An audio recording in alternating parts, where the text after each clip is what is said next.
hopefully you've got some good memories of this fella, and I believe we've talked about him before. And a fault on my part was originally that I put the wrong Reggie Parks on. It was actually Reg Park on the video that you talked about. Reggie Parks, who was the bodybuilder, but the King of Belts and long time. Would it be right to describe him as journeyman? Reggie Parks. He passed away 87 recently.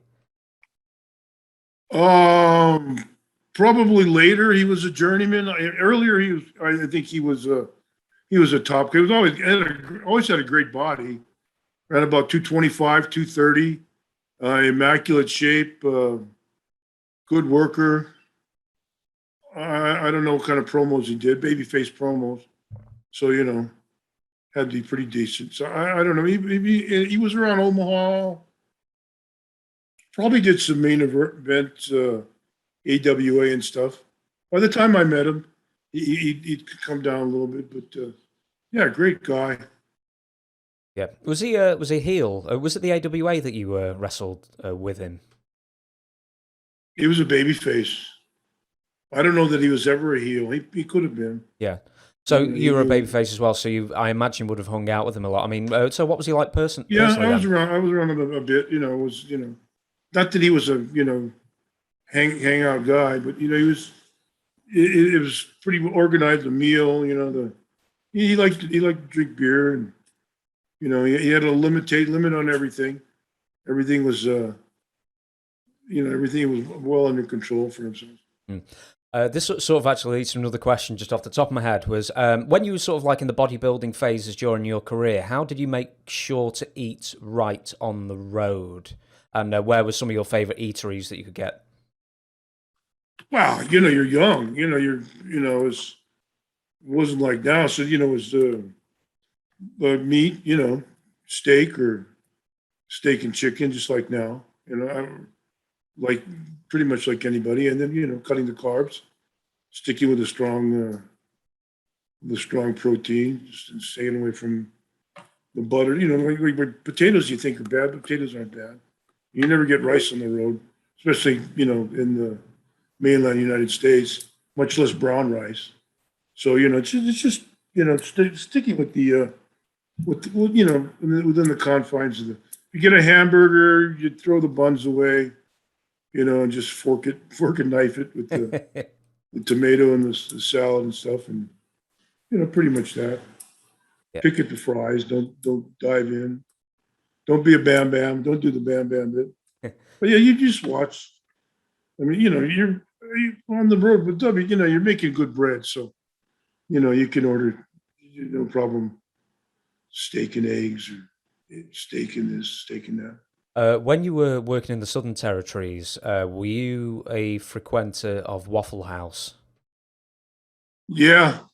Well, not the late night. In Georgia, I was. In Florida, there were some other places. There was there were a couple of chicken places, fried chicken places. They were open real late. There were Bexley's. Everything's long gone. This is close to maybe a long time, 40, 50 years ago. But there was, and it wasn't not even the same time. Yeah, a lot of chicken. Always chicken, And Florida had the great barbecue chicken places. Oh my God. Did you ever, I know this sounds like a weird thing, but did you ever do pack lunches on the road, or did you always eat at fast food or general restaurants? Some guys did. I remember Luger and some of those guys, would have the chicken breasts and, and carrot sticks or whatever. So, but I pretty much ate on the road all the time, would find and just, spend and eat whatever. I wasn't that strict, I never really had the torn up 6-pack or anything, So I was drinking beer at night. Hell, I mean, there wasn't a night that went by that I, didn't kill a 6-pack for years. That's I haven't done a 6-pack in the last 2 months. So, like I said, it's, you can handle those. You can eat steak. You can eat pork chops and steak, and you can stay with the lean. And naturally, chicken. I told you the Fuji chicken ribs he played on and stuff like that. I didn't even know he was playing a rib. Yeah. It's damn it. Oh damn, I've forgotten oh yes, I know what it was. So you said you kill a 6-pack every night.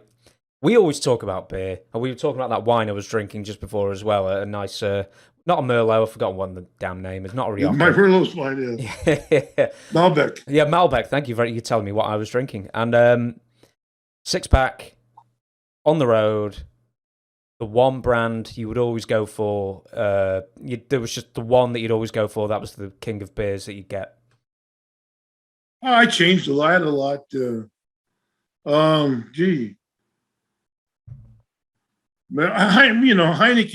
Heineken, St. Pauli Grill, something would always be. If they had that. We were shopping on 7-Elevens most of the time. It wasn't top shelf. We weren't doing the top shelf. I was never a Bud guy. I wasn't for a little while, but I wasn't somehow. And Bud, you got to get in the right places to keep fresh, otherwise it gets old fast. The Briscoes Briscoes drank too much. They lived in Tampa. They got right from the brewery right there in Tampa, right? So yeah, the imports mostly I'd fall back on, and then Coors or something else during the time. Well, I was actually going to say, did anyone who like the early adopters of like light beers to cut down on calories and carbs? I'm burping now. Foods like the Coors Light. I can, like I said, I go from beer to beer from time to time, depending what they had. They had a lot of local, not microbreweries, but local. Minnesota, I remember they had a local beer. Philadelphia's and upstate New York, Genesee, and some of the I wasn't crazy about, but they have some beers upstate New York that are everything. Then you get up into Canada. Oh my God. Well, Canada's going to be coming up late, but just for the podcast audience, I'm actually going to look at this camera this time. That is what basically me and Don talk about exclusively when we're not recording this podcast. We're just talking about beer. Homer Simpson, beer. And just all the beers, all the food we've had recently, and that basically sort of comprises our entire conversation.